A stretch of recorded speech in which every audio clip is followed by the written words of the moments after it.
Hello guys, welcome back to my channel, Shit Happens. And for this episode, ang ipapakita ko sa inyo is kung paano ba natin gamitin yung VLOOKUP function ng spreadsheet.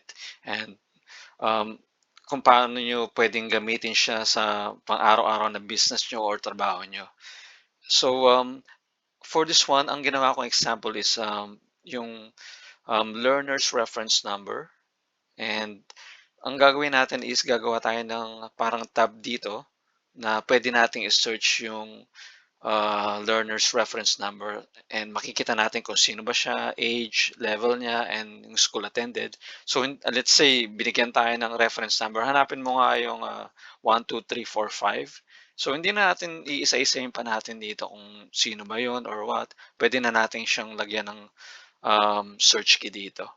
So umpisahan na natin. So ang gagawin natin is lagay natin yung VLOOKUP function. Tapos, since ito yung gagawin natin pinaka-reference, so i-click natin siya, and then comma. Ito yung range ng information. So, highlight natin yan. And then, comma ulit. Since nandito tayo sa column na name, hanapin natin kung pang ilan ba siya dun sa range ng information. So, pangalawa siya. So, lagay natin yung number 2. And then, lagay natin 0 for the exact item na hinahanap natin. Laging 0 yan. So, close na natin. And then, enter natin. So, since wala naman tayong nilagay dito, so, NA ang lalabas yan. So, mag-error siya. So, click lang natin yan. Tapos, drag natin yung formula to the rest of the categories.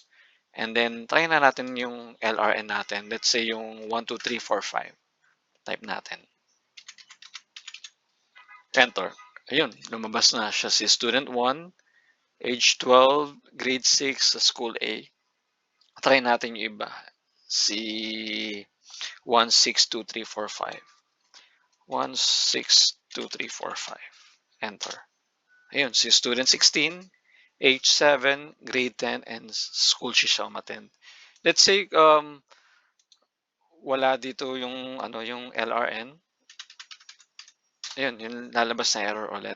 So if ever na hindi kayo masyadong nalilinisan pag nakita yung ganyan, yung error, pwede naman natin siyang palitan. So, gawa tayo ng another table natin para mas mapakita ko sa inyo ng mas maayos.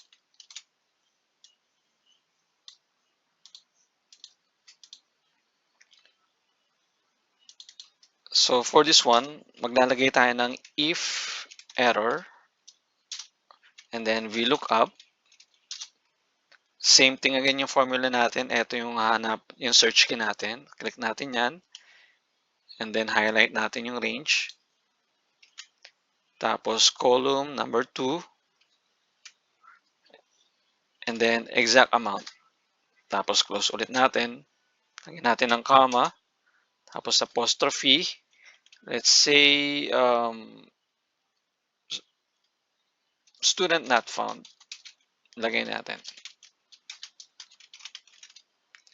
Tapos apostrophe ulit. Tapos sarado na natin. Then enter. So yun ang lumalabas.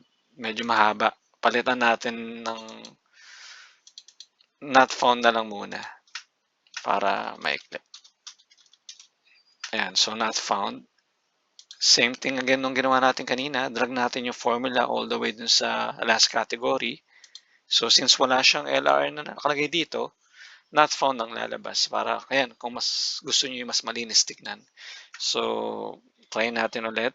1, 2, 3, 4, 5. Ayan, lumabas ulit sa student 1, age 12, grade 6, and school attended. And, yun, pag wala ulit yung, yung LRN, not found ang lalabas. So, mas malinis siyang tingnan.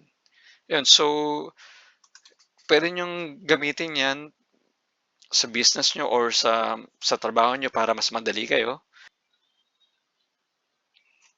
And if ever guys na meron kayong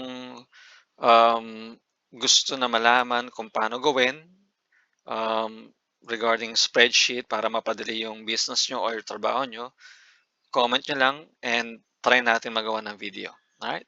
Thank you so much for watching guys and see you next time.